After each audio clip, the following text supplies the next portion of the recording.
केंद्रीय बजट 2025 में किसानों की फसल के न्यूनतम समर्थन मूल्य पर कोई ठोस प्रावधान नहीं है। बेरोजगारी का समाधान और नए रोजगार सृजन करने की नीति स्पष्ट नहीं है। सूक्ष्म, मध्यम और लघु व्यापारियों के लिए प्रत्यक्ष घोषणा में कमी है। मध्यम वर्ग और गरीबों को राहत देने का बजट में लॉलीपॉप दिखाया गया है। पेट्रोल, डीजल, खाद्य पदार्थों और दैनिक आवश्यकता की वस्तुओं की कीमतों को नियंत्रित करने के लिए कोई ठोस उपाय नहीं किए गए हैं। यह बजट बड़े कारपोरेटर्स और बुनियादी ढांचे पर केंद्रित रहा है। आम जनता, किसानों, छोटे व्यापारियों, स्वास्थ्य, शिक्षा और रोजगार पर ध्यान रखने में सरकार का बजट विफल रहा, यह कहना है विपक्ष का। आइए आपको सुनाते हैं बजट पर पक्ष विपक्ष की क्या प्रतिक्रिया है। हुआ है कि 12 लाख में छूट दी गई है, क्या मानना है? इसके माने तो सीधे सीधे एक झुंझुना पकड़ाने की बात है। अब आज की तारीख में देखा जाए तो लोगों के पास पैसा बचा नहीं। महंगाई आपने इतना ज़्यादा बढ़ा दिया है। गैस में आप कम कर दो, पेट्रोल में कम कर दो, डीजल में कर दो, रसोई के जो सामान है उस पर आप कम कर दो, सब्जी में कम कर दो, दूध में कम कर दो। ये सब चीज़ों में अगर कम करोगे तो आपका पैसा बचत होगा। असली बचत तो यहाँ पर है। जो रोज़मर्रा की चीज़ें हैं उन पे आप अगर उनका रेट घटवा दो तो अपने आप ये बजट सबसे अच्छा कहला जाएगा कि लोगों को बचत होने लगी। ये भी 12 लाख रुपए कर दिए। अरे 8 वाले 12 भर देंगे, उसमें कौन सी फ़र्क है? पड़ने वाला है उससे कोई कुछ होने वाला नहीं, लाभ नहीं मिलने वाला किसी प्रकार से। ये 12 का जो झुंझुना बता रहे हैं, कौन आदमी इस पे लाभ पाएगा? हमें तो नहीं लगता कोई लाभ की बात है ये। और ये तो अभी हमारे राहुल गांधी जी ने जैसा एक छोटा सा कहा कि गोली के घावों में बैंडेज लगा रहे हैं। ये इस तरह का बजट है। इतने वर्षों से लगातार देख रहे हैं, हर बार ये सोचते अब तो बजट लोग देखना ही बंद कर दिए। पहले हुआ करता था बजट लोग देखते थे और उसका सीधा लाभ मिलता था लोगों को, वो बजट हुआ था। अब तो बजट एक तमाशा हो गया, बस हो गया। आप मीडिया के माध्यम से या टीवी के माध्यम से कभी कभी लोग देख लेते हैं कि हो गया बजट आया और चला गया। आप बताइए कहीं भी किसी प्रकार से आप यातायात में कहीं पे आपने कम किया, मतलब कोई चीज़ ऐसे जो डायरेक्ट। अब ये घर के अंदर टीवी देख लीजिए, मोबाइल आप देखिए, हर घर में हर एक के पास में है, उसमें आप कम कर दीजिए तो डायरेक्ट जो है बचत आने लगे। तो दुनिया भर की चीज़ों में आपने महंगाई बढ़ा रखा है और ये एक तमाशा है। सीधा बजट, कोई कुछ लाभ नहीं मिलने वाला किसी को। किन लोगों के लिए बजट है? आम ये तो आम के लिए तो कहीं नहीं, खास लोगों के लिए है। खास लोगों को इसका फ़ायदा होने वाला है और हमें तो नहीं लगता कोई किसी प्रकार से इसका बजट का कोई असर। अब देखिए कल इधर बजट बन रहा था, उधर सेंटेक्स सीधा भगा चला जा रहा था ऊपर लाल निशान में है, मतलब 900 तक अंक तक चढ़ गया था वो। मतलब बजट सेंटेक्स को भी रास नहीं आ रही थी है। तो अब आम आदमी को क्या रास आएगी? आप देखिए रुपया गिरता चला जा रहा है, डॉलर ऊपर चढ़ जा रहा है, 86 के ऊपर पहुंच गया, 86.5 और 87 के पास पहुंच गया सीधे। तो अब डॉलर बढ़ता चला जा रहा है। मिट्टी से लेके सोना तक कोई भी चीज़ ऐसा नहीं है जो आम आदमी के हाथ में पकड़ में हो, सस्ता हो। हर चीज़ों का रेट बढ़ा दिया आपने। ना आप मकान बनवा पाते हैं, इतना महंगा कर दिया हर चीज़ को है। ना तो आपका घर का बजट किसी प्रकार से गड़बड़ा हुआ है, पूरी तरह से न बनवा पा रहे हैं कोई। तो हमारा मतलब है कि आम मिडिल क्लास का लोग सबसे ज़्यादा है हिंदुस्तान के अंदर, और मिडिल क्लास के लिए कुछ नहीं है। गरीबों के लिए थोड़ा बहुत योजना बनाते हैं तो मिडिल क्लास गरीब बन नहीं सकता है। गरीब की योजनाओं का लाभ उसको आप दे नहीं रहे हैं। अमीर वो बन नहीं सकता क्योंकि वो अमीर के बनने लायक आपने छोड़ा नहीं है। तो इस तरह से देखा जाए तो देश के अंदर सबसे ज़्यादा मिडिल क्लास के लोग रहते हैं जिनको कोई लाभ नहीं मिल रहा है। लाभ अगर आपको देना है तो डायरेक्ट ऐसा कुछ काम करिए कि जो दिनचर्या की जो चीज़ें हैं उन सामानों को सस्ता कर दीजिए, सीधा लाभ उसको मिलने लगे। तो ऐसा कुछ हुआ नहीं। ये बजट निश्चित रूप से घोर निराशाजनक है और जैसा कि उम्मीद भी करते हैं, उनके पास केवल दिखावा और दिखावा के अलावा कुछ नहीं है और केवल नौटंकियां हैं। बैठे बैठे वहाँ पे करें और इवेंट का काम करते हैं। इवेंट करके सोचते हैं देश को बरगला देंगे, देश में हम अपना इवेंट दिखाएंगे, मंदिर, मस्जिद और ये दुनिया भर की चीज़ें दिखा के आप सोचते हैं कि लोगों का पेट भर देंगे, तो ऐसा कुछ नहीं है। लोग हो गए, चल रहा है, जब तक चल रहा है चलाएं, समय अभी उनका है, लेकिन निराशाजनक ये बजट है कहीं ना कहीं निश्चित रूप। बजट आया है 12 लाख में छूट के घोषणा की है कि 12 लाख में टैक्स नहीं लगेगा, लेकिन आम लोगों के लिए क्या फायदा? देखिए, ये सब आंकड़ों की बाजीगरी है, इसको आंकड़ों की बाजीगरी कहते हैं। और ये क्या छूट मिलेगी, कितनी छूट मिलेगी, मध्यम वर्ग को इन्होंने क्या दिया है, ये तो आप लोग देख रहे हैं। हर बजट में यही इसी तरह से आश्वासन चल रहे हैं। जहाँ तक मेरी समझ है, ये बहुत ही निराशाजनक बजट है और ये पूंजीपतियों का बजट है, बड़े लोगों का, उनके लाभ के लिए ये सरकार चल रही है। और हम लोग विंध्य क्षेत्र के निवासी हैं। जिस विंध्य क्षेत्र ने इस सरकार को लोकसभा में और विधानसभा में झोलियां भर भर के प्यार लुटाया, उनको वोट दिया, उनकी सरकार बनाई, उस विंध्य क्षेत्र के लोगों को घोर निराशा का सामना करना पड़ रहा है। एक बार नहीं, हर बार विंध्य क्षेत्र के साथ छल हो रहा है, कपट हो रहा है, धोखा हो रहा है। विंध्य की जनता को ये उम्मीद थी कि हमको कोई बड़ा पैकेज या यहाँ के युवाओं की बेरोजगारी से संबंधित, यहाँ की महंगाई की मार से त्रस्त आम जनमानस, यहाँ के गरीब और परेशान मजदूर, किसान, माताएं, बहनें, इनकी भलाई के लिए, इनके जीवन को समृद्ध बनाने के लिए, इनके जीवन में प्रगति के लिए कोई न कोई बड़ा काम ये सरकार करेगी। लेकिन अंत में ऐसा कुछ नहीं हुआ। यहाँ के लोगों को खाली हाथ रहना पड़ गया, यहाँ के लोग खाली हाथ मलते रह गए। मैं कहना चाहता हूँ कि ये बजट पूरी तरह से विंध्य के लोगों के लिए एक बार फिर अंधकार और निराशा लेकर आया है। जैसे छोटे तबके हैं, मिडिल क्लास है, लोअर क्लास है, इनको क्या है? कुछ नहीं है।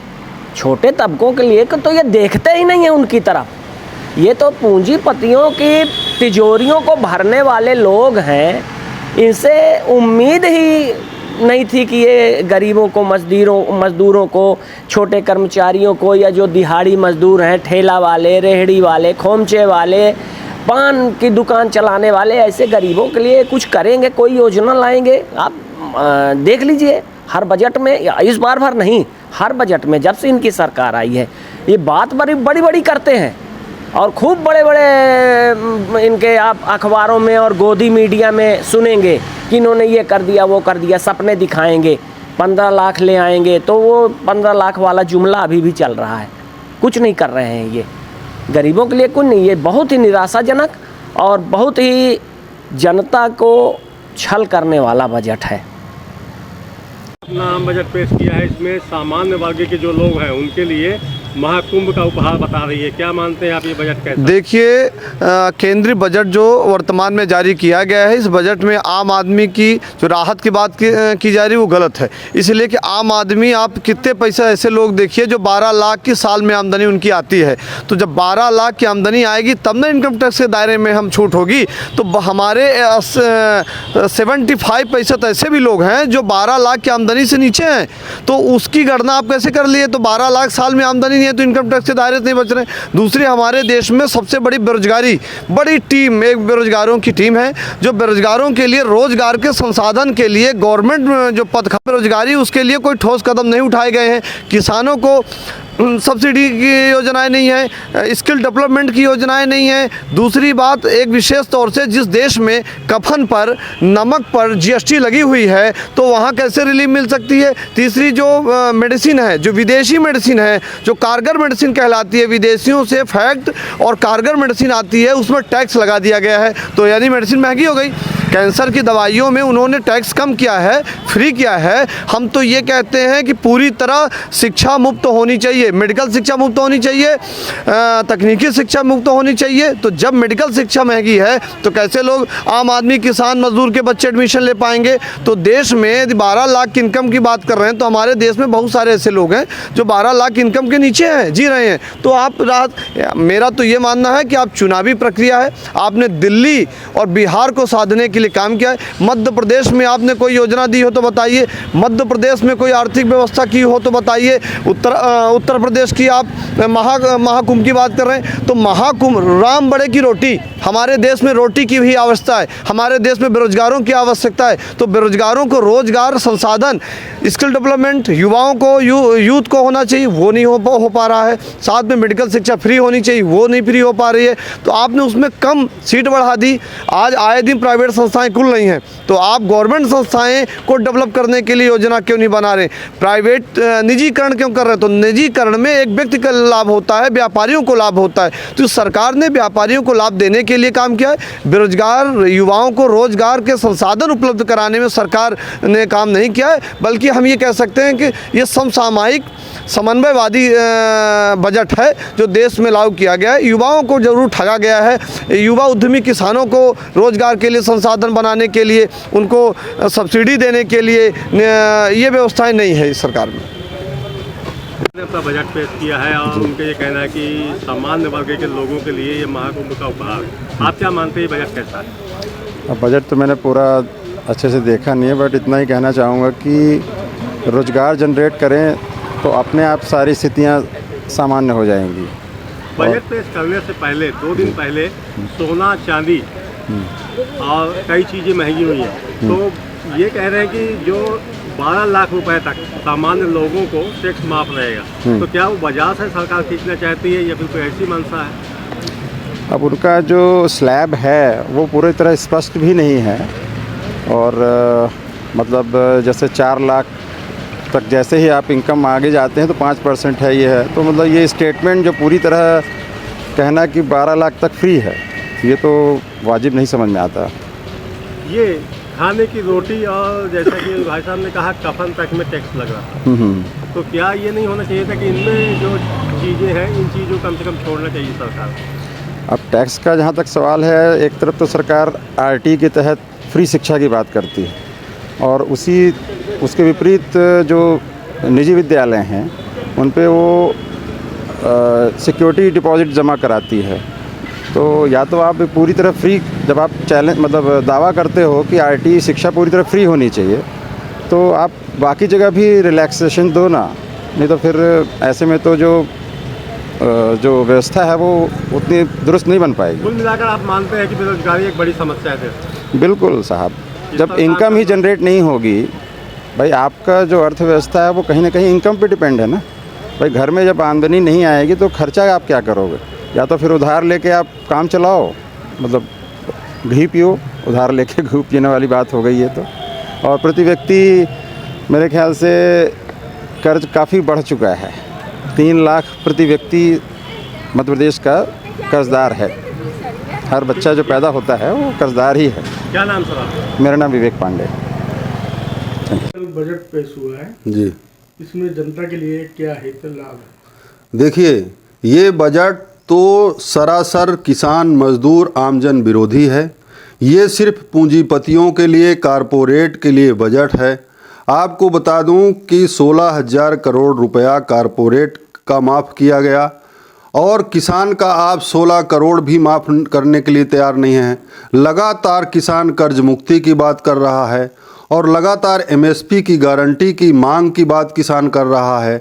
750 से अधिक किसानों ने अपनी शहादत दी, लेकिन ये सरकार आज तक नहीं जागी, उसी तरह सोई हुई है। और जहां मज़दूर का सवाल है, तो मज़दूर के लिए आप देखिए कि मज़दूर की मज़दूरी का समय लगातार बढ़ाया जा रहा है, उसके काम के घंटे बढ़ाए जा रहे हैं, लेकिन मज़दूरों को जो मज़दूरी वाकई वाजिब मिलनी चाहिए वो मज़दूरी नहीं मिल पा रही है।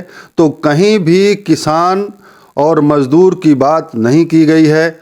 और नल जल, जो गांव-गांव जल पहुंचाने की बात हुई है, उसके लिए सरकार ने कहा कि अभी हम पूरा नहीं कर पाएंगे, हमको 3 वर्ष का समय और चाहिए। तो जो सरकार इतने वर्षों से काबिज है और वो गांव में गांव-गांव नल जल योजना नहीं चालू कर पाई, गांव तक पानी नहीं पहुंचाई पाई, तो वो पूरी तरह से ये सरकार फेल है।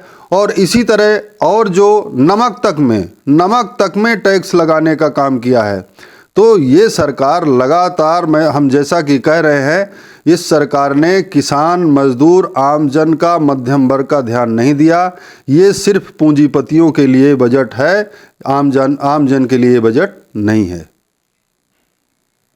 बजट आया है, क्या है जनता के लिए लाभ और घाटा? इस बार के बजट में देश की जनता को ये आभास था कि मोदी जी कुछ नई चीज़ लाएंगे जिससे महंगाई दूर होगी। मोदी जी बेरोजगारों के लिए नौकरी का तोहफा लेकर आएंगे। किसानों के लिए जो निरंतर मांग हो रही है, 750 किसानों ने वहाँ बहादुरी के साथ अपने प्राण त्यागे, तो एमएसपी की गारंटी मिलेगी और कर्ज माफ़ी का ऐलान होगा। लोगों को ये आभास था कि इस बार मोदी जी जो विदेशी नीति है, जैसे अमेरिका में लोग हथकड़ी और जंजीरें पहनकर वापस भेजे गए, कुछ नया लेकर आएंगे। मोदी जी इस बार डॉलर और रुपए की कीमत को बराबर करेंगे। मोदी जी ने जो विश्व में डंका बजाया, भुखमरी में भारत का 107वां नंबर है, उससे कुछ नीचे उतारेंगे। भ्रष्टाचार अटूट है। इन सब बातों को लेकर लोगों में काफ़ी उत्साह था, लेकिन जैसे ही कल बजट आया, देखने को मिला कि 40 लाख पद केंद्रीय नौकरियों के खाली हैं। बेरोजगारों के लिए सिर्फ झुंझुना, कोई भी स्टार्टअप के नाम पर 10 सालों से वही एक ही बात बताई जा रही। किसानों के लिए मोदी जी एमएसपी ले आते, मात्र बजट का 0.5% में एमएसपी किसानों को मिल सकती है। किसानों को एक आधार गारंटी मिल जाती है। ना तो किसानों के लिए कर्ज माफ़ी की कोई बात हुई, कर्ज की लिमिट बढ़ाया गया है। मैं आपसे एक सवाल पूछना चाहता हूं कि जो किसान कर्ज में दबा है, उसकी लिमिट बढ़ाने से क्या फ़ायदा होगा? आपने बेरोजगारों के लिए शिक्षा और शिक्षा के लिए कोई नया बजट नहीं लाए आप। आज शिक्षा कितनी महंगी हो गई है। मेडिकल के छात्रों से आप जाके पूछिए, आईआईटी के छात्रों से जाके पूछिए कि कितनी तपस्या करने के बाद भी उनको अपने घर बेचकर पढ़ाई करनी पड़ रही है। स्वास्थ्य का आपने देखा ही है, स्वास्थ्य की गारंटी किस तरह है। इसे हम जहाँ बैठे हैं रीवा जिले में, यहाँ पर बोतल के नाम पर पानी चढ़ा दिया जाता है, ऑक्सीजन के नाम पर, दवाई के नाम पर। महामारी के दौरान कितने लोगों ने अपने परिवार के लोगों को खोया, ये भी आपने देखा है। फिर डूबती हुई अर्थव्यवस्था में शायद कुछ बूस्टर डोज मारते, तो वो भी नहीं किया। तो मैं ये कहना चाहता हूँ, ये निराशावादी बजट देश की जनता के लिए अच्छा नहीं है। बजट आया है, 12 लाख में ये छूट दे रहे हैं, क्या लाभ क्या घाटा होगा इसमें? देखिए, है क्या कि मोदी जी की सरकार जब से केंद्र में आई है, ये सरकार शुरू से हम सब कह रहे हैं, हमारे नेता राहुल गांधी जी कह रहे हैं, किसान, नौजवान और युवा विरोधी है पूरी तरह से। ये जो हमारे लघु उद्योग के व्यापारी हैं, वो देखिए पूरी तरह से ख़त्म हो गए, जिनसे व्यापक पैमाने पर देश के युवाओं को रोज़गार मिलता था। आज महानगरों में, दिल्ली में, अहमदाबाद में, जहाँ जो चेन्नई में जहाँ बड़ा सेंटर था, वहाँ पर छोटे जो मझोले उद्योग थे वो सब बंद हो गए इस जीएसटी की मार की वजह से। ये केवल झुंझुना है। मैं पूछना चाहता हूँ भारतीय जनता पार्टी के नेता मुख्यमंत्री जी से और हमारे ज़िले के जो उप मुख्यमंत्री जी हैं कि प्रदेश को क्या मिला, आप ये बताइए। आपके इस प्रदेश में लगभग 8 करोड़ आबादी होने वाली है। इस 8 करोड़ आबादी में जो हमारा किसान है, जो हलाकान है पूरी तरह से, आप लोगों ने पढ़ा होगा कि किसान का बच्चा जब उससे लड़के ने बाइक मांगी तो नहीं दे पाया तो सुसाइड करना पड़ा उसको, फीस नहीं जमा कर पा रहे हैं। हमारा जो इन्होंने जो वादा किया, खरीदी धान खरीदी और गेहूं खरीदी के लिए जो समर्थन मूल्य निर्धारित किया, वो तो ये दे नहीं पा रहे हैं। ये झुंझुना बजा रहे हैं बेमतलब का।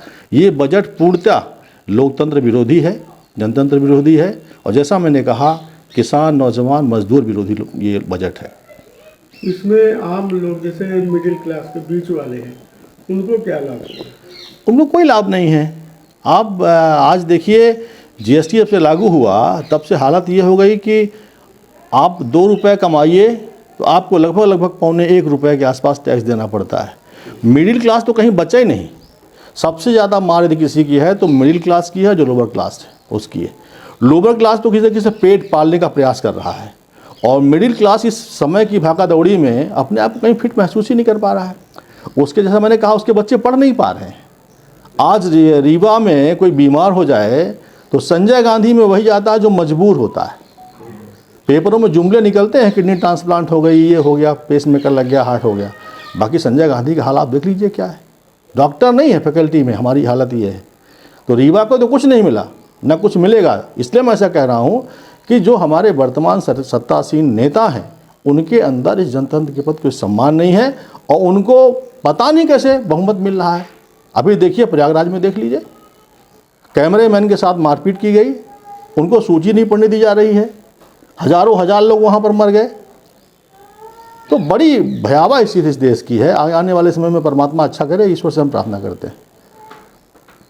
बिहान हॉस्पिटल एंड रिसर्च सेंटर आपके अच्छे स्वास्थ्य हेतु समर्पित सर्व सुविधा युक्त हॉस्पिटल। बिहान हॉस्पिटल में स्त्री रोग, कैंसर, मेडिसिन एवं कैंसर सर्जरी, यूरोलॉजी, न्यूरोलॉजी, हृदय रोग, ऑर्थोपेडिक, जनरल मेडिसिन, बाल चिकित्सा, जनरल एवं लेप्रोस्कोपी, प्लास्टिक सर्जरी संबंधित सभी बीमारियों के उपचार की सुविधा उपलब्ध है। बिहान हॉस्पिटल में emergency ambulance, pathology, pharmacy, dialysis, 2D echo, छाती की जांच, सोनोग्राफी, PFT फेफड़ों की जांच, फिजियोथेरेपी की सुविधा उपलब्ध है। विहान हॉस्पिटल में मेडिक्लेम इंश्योरेंस, कैशलेस सुविधा, आयुष्मान भारत कार्ड धारी को सुविधा उपलब्ध है। विहान हॉस्पिटल में 24 घंटे एम्बुलेंस की सेवा उपलब्ध है। हमारा पता है NH7 होटल लैंडमार्क के पहले रतहरा, रीवा। अधिक जानकारी के लिए संपर्क करें। Helpline number 9074 5146 14।